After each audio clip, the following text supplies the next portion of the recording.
Hello and welcome to Aces High Gamers for another Teenage Mutant Ninja Turtles Shredder's Revenge video.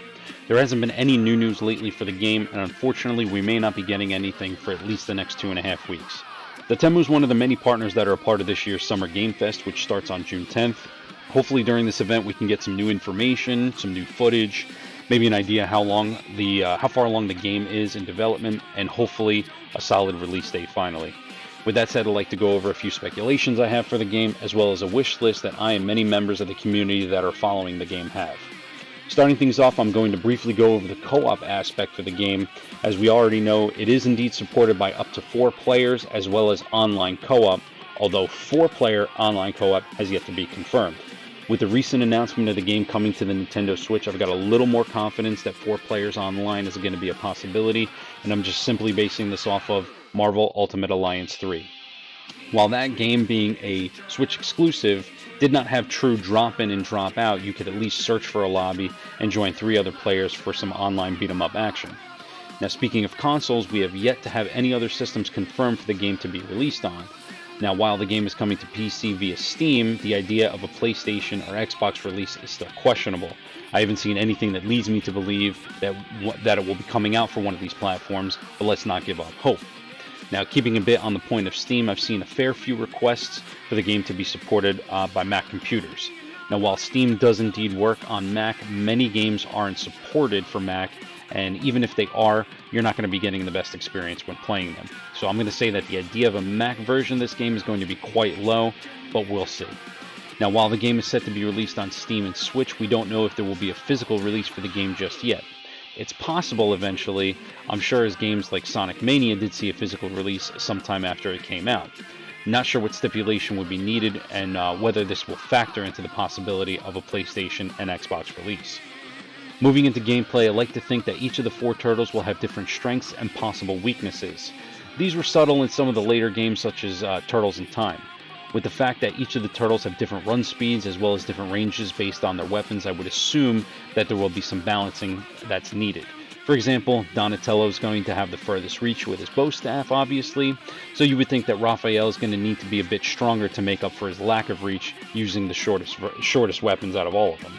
Also, with Michelangelo being the fastest, we can hypothesize he's going to have the fastest attacks, but also the weakest. This is a nice segue into my next point about a combo system. It seems to be confirmed that there is indeed one in the game, which I touched on in my last video. While I don't have any details on what this combo system is, how it works, I would like to say that Michelangelo being the fastest and possibly the weakest in strength, he's going to have the most potential for a high number of combos in the game. I would like to continue to speculate for days about different aspects of the game, how many bosses, levels, etc., but we'll be here for an hour-long discussion. Moving along, it's time to go over some of the things that the fandom and I are hoping that are going to be part of this game. This wish list, if you will, is compiled from the official Discord for the game. As I mentioned earlier, ideas that I personally have and other sources, so I'm not going to be pointing out any one individually, save for 2 a little bit later on, and you're going to see why. Starting off, there have been additional requests for other playable characters. And I mentioned in my last video that there are currently no plans for additional characters, considering how much time and effort is going into animating each of the 4 turtles. I'm going to say that to this idea, while great, it's possibly not going to happen, especially if each of them have some more in-depth details that were mentioned earlier. To add some variety, let's go back to the images from my last video of Koshei and Slash. They did some excellent work recoloring the characters based on different generations and different iterations of the Turtles. This would be a great way to keep things fresh. Maybe it could be potential DLC possibly in the future, who knows. It was in the base game for Streets of Rage 4, so why wouldn't they add it here? It makes sense, right? Plus the devs have put so much detail into the Turtles, why not have some team attacks? Team attacks have been in some other games in the past before. Let's say, for example, for this game, say there's a dedicated button for special moves, and one or more characters happens to be a little bit close enough, you're going to see a prompt pop over their heads. If each of the players hit the button at the same time, they could unleash some kind of devastating attack that could clear the floor. This would really add to that co-op dynamic. And there it is again, co-op. I've said it before, I'll say it one more time. This game needs 4-player online co-op. But I'm actually going to elaborate just a little bit here. As with the Marvel Ultimate Alliance 3 example earlier, there was no true drop in and drop out. You would need to hit a certain point to be able to add players back in if you did not have a full squad, or you would actually have to do it right at the beginning of the level. If this game is going to be truly nostalgic, not only for the home release for the games, but also based on the arcade games, Shredder's Revenge needs to utilize true drop-in and drop-out co-op, similar to how an arcade game would work, where someone would walk up to the machine, pop in a quarter, and take control of one of the empty sticks. Now, of course, certain rules would need to be applied to add it for some kind of added prevention for people to just drop in and drop out when they lost all their lives or something along the lines. You'd be able to run through the game pretty easily at that point. It's going to set the balance off for the game and also curb the difficulty significantly. Maybe the entire lobby will share on the number of continues, for example. Before moving on to touch on difficulty, I would like to see a way to change the difficulty prior to starting the game. This is going to add some additional replay value. I'm sure there's going to be some type of surfing or skating levels somewhere, especially for nostalgic purposes, but what I personally would really like to see is a level or some part of a level that you can take control. Now, I'm not speaking just, riding on it. I'm talking full 100% control of either the turtle van, the party wagon, or the turtle blimp. That would really be something. Now, the only thing I would like to say is that I wouldn't want the devs to go overboard with this, breaking up the gameplay too far. The newer Battletoads game released back in August 2020, much to its detriment, did just that, and it killed the pacing for the game. During our time playing the game, there's a chance that we're going to be seeing a lot of different Easter eggs around the levels. I'm really hoping the devs decide to do something along the lines of what they did with Streets of Rage 4 by adding in little secret levels, little bonus levels in the form of older games to help spice things up. One could be dedicated to the original NES Turtles game. Another one could be a callback to Hyperstone Heist or Turtles in Time. Now, continuing on, after completing the game for the first time, there should be a host of additional options for your subsequent playthroughs. One of the things that would be kind of cool is some kind of visual mutator. Make the game look fully retro with 8-bit graphics, 8-bit sounds, 8-bit music, or maybe even take it a step further, an option to make the game look like any of the previous beat-em-up games like Turtles in Time, Hyperstone Heist, even going back to the NES games.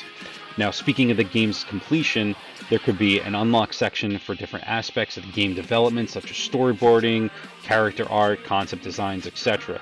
While many could care less about some of these little tidbits about the game, there are many fans who would actually appreciate seeing this work and the time and effort that actually goes into it, and it'd be really nice to showcase some of this as unlockables that are going to be a part of the game. Another way to add replay value to the game would be to add additional game modes, either at launch or as a future DLC. One of the modes could be a time attack mode, which would be really good for you speedrunners out there. A boss rush style mode where you'd be fighting bosses back to back to back, or maybe in different forms, different combinations. How about a specialized mode with certain variables that would come in the form of ridiculous buffs or debuffs that could change the entire dynamic for how you play. There could also be some form of survival or horde mode, if you will, where you face constant waves of enemies, and every couple of waves, every so often, they would toss in a boss just to heighten things up. Now, the last few suggestions I have are a little bit far-fetched, but one can dream. In the fan-made game, Teenage Mutant Ninja Turtles Rescue Palooza, each level was opened up with a pixel version of a title card from an episode from the '87 cartoon. They even went so far as to make sure that the bandana's colors actually did not match, just like the cartoon. I thought this was a very clever touch. Some small minor details like this really made me appreciate this game even more. Continuing on with the '87 show, I've been seeing a lot of requests for the original voice actors to return and work on the game.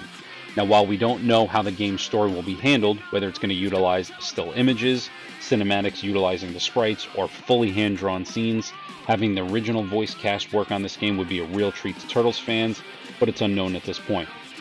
One thing I do want to point out is on the Steam page for the game, where it goes over the different languages that are supported, it says full audio. Now, I wonder why that is. Most of the music in the older games didn't have lyrics aside from maybe the intro. Could we see the voice actors returning for this game? We'll just have to wait and see, unfortunately.